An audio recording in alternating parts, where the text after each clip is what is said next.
mournful woman who wanders the grounds of a Connecticut homestead searching for her dearly departed lover. A mysterious young child who continues to play in the home he once loved. An elderly woman who refuses to vacate her former residence. This is the story of the ghosts who haunt the ancient dwellings of old New England, specters from the past who have returned from beyond the grave.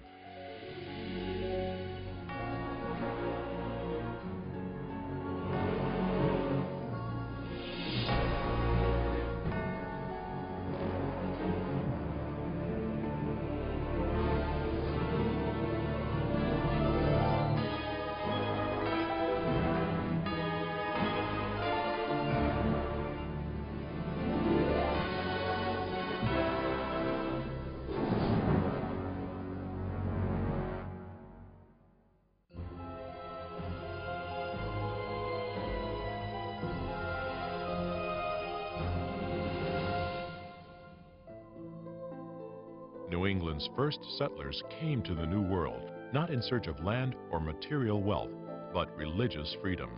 The Pilgrims arrived first, and within a decade of their landing at Plymouth in 1620, the Great Puritan Migration began.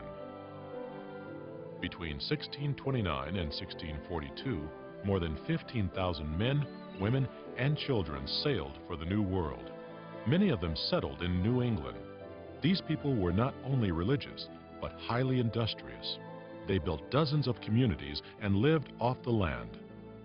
Their strict code of behavior governed by the church. But along with their wishes for a better life, they brought superstitions from the old world.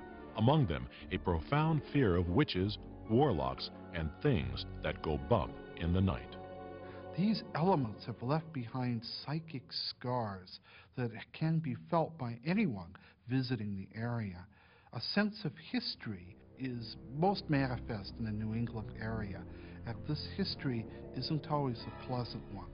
And these tragedies, in fact, are the building blocks of haunted houses and reports of ghosts. The ghosts of New England's past have been making themselves known for centuries. Anyone fortunate or misfortunate enough to experience these hauntings will not soon forget what they have seen, heard, or felt. This is not a dead house. This is not an empty house. This is a house that's alive. Here we have resident spirits, and they have a say basically in the house. I had gone to Jemima's grave, and as I was doing that, an incredible sadness came over me. There was an actual physical heaviness that I felt. It was the weight of sorrow.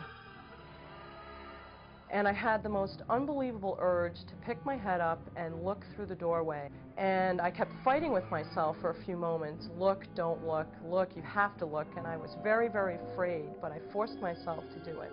And as I did, something had been there looking at me, and I wanted to flee out the front door, get in my car, and speed out of here.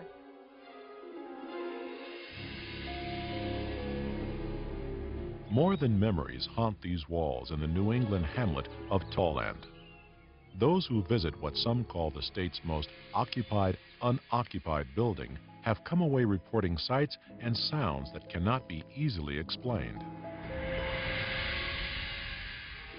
And if most hauntings are born from untimely death or unrequited love, the spirits inhabiting the Daniel Benton homestead have seen all of these and more, and don't keep their feelings to themselves.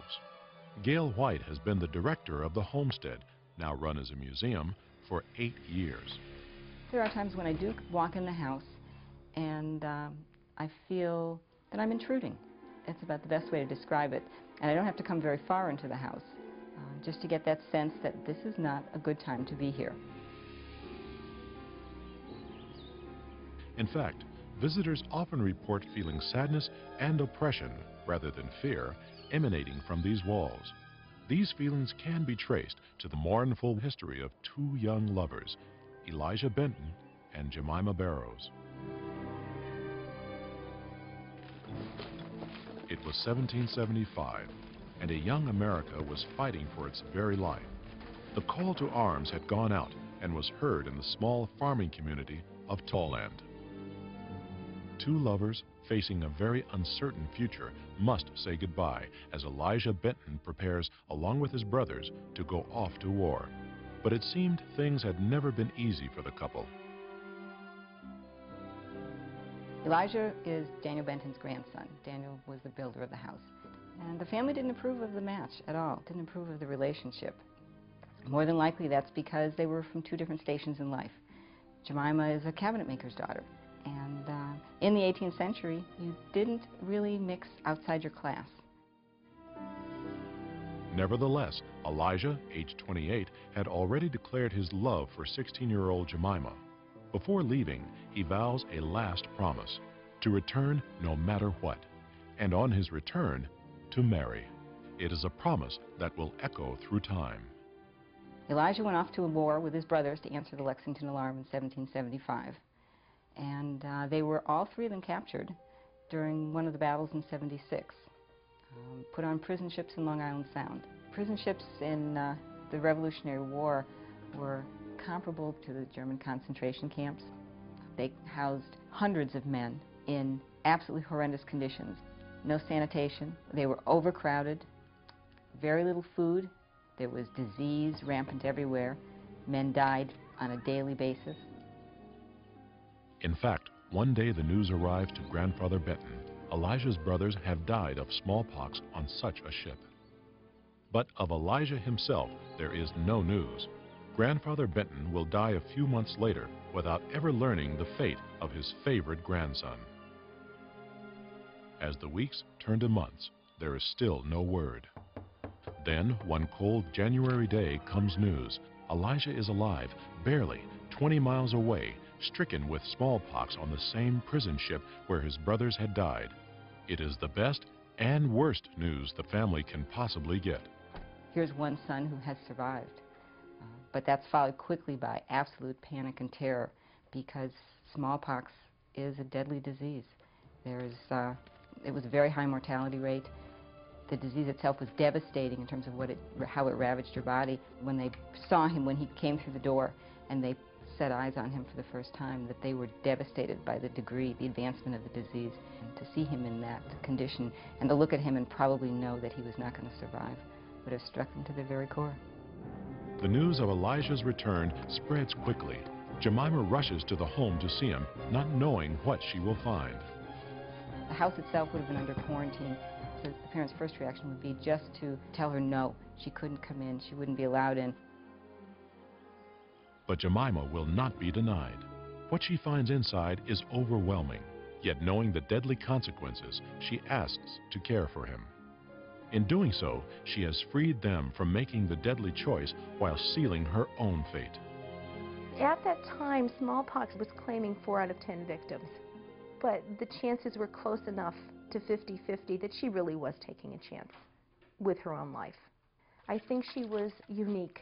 She was willing to leave her house, to leave the security of her own parents' home, to come into a situation where perhaps she wasn't really wanted, and to say, I'm going to take care of this young man no matter what, knowing that perhaps she would die from the smallpox. Sealed off from the rest of the house, with food and water left by the door, Jemima does what little she can do to comfort her only love. More than likely, her role was to comfort and to try and deal with him in the few lucid moments that he may have had, to let him know that he wasn't alone. Jemima's parents, wondering why their daughter has not returned home, arrive and are stunned by what they see. Terrified of infection, they say goodbye and promise to return with clothes. But they never do. To them, their daughter is already dead. Then, a few short weeks later, Elijah Benton is gone, having kept his promise to return no matter what. It is January 21st, 1777.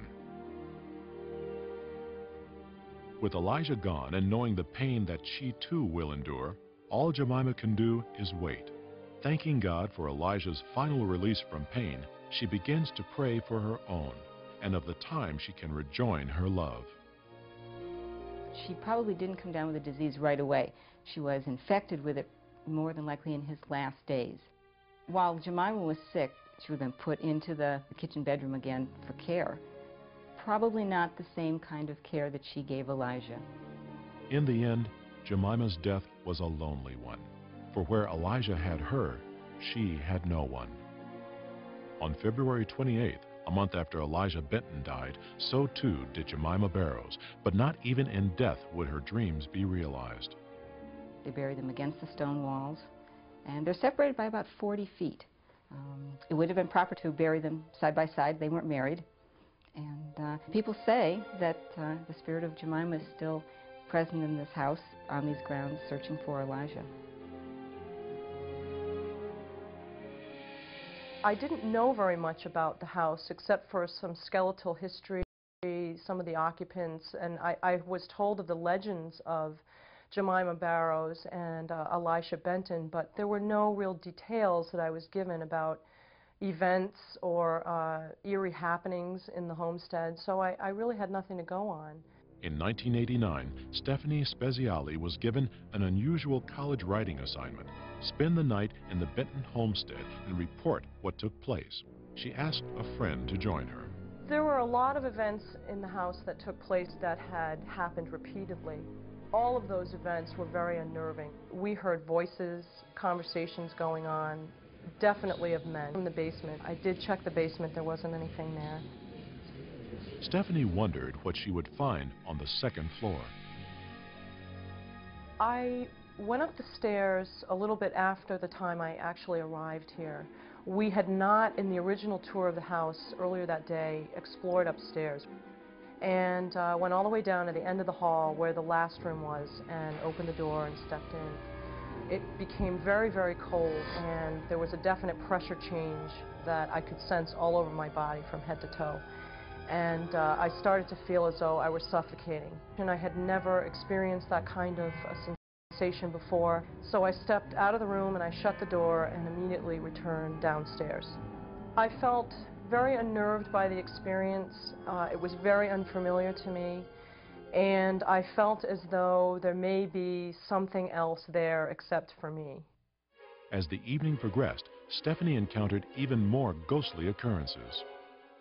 Toward about 4 o'clock, I think, or so in the morning, my friend Tanya and I were sitting at the sitting room table, but we started to play games. We were playing hangman on paper napkins and things like that. And I had the most unbelievable urge to pick my head up and through the doorway to the actual room where Elijah Benton had passed away. And I was very, very afraid, but I forced myself to do it.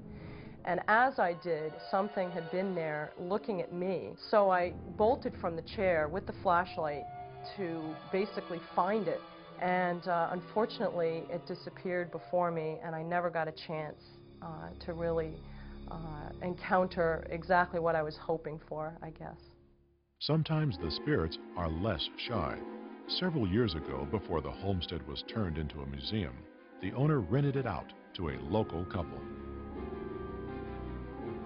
The couple were sleeping in the front bedroom, and the woman woke up to see a man standing at the foot of the bed, and her immediate thought was that it's her husband.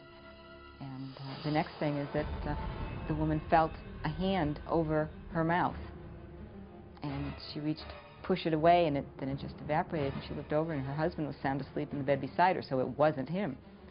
And that was a very unnerving experience. To the best of my knowledge, these are fairly reliable people, and it's generally accepted that they experienced something unusual. I truly believe that the people living here were very connected to each other and very connected to this place. Whatever entities they are now, their love and their attachment to these things and places and to each other is beyond boundaries. Well, to anyone coming in and totally denying the existence of spirits, that's their own opinion. What we do is tell a story. This is a house that's alive. It's still a living, breathing house, and I think it breathes and lives through the spirit of Jemima, Elijah, and people down through the centuries who have lived also with great sacrifice and love in their lives. I think it still carries through today. You can feel it. There's sadness at times you can feel. There's strength as well.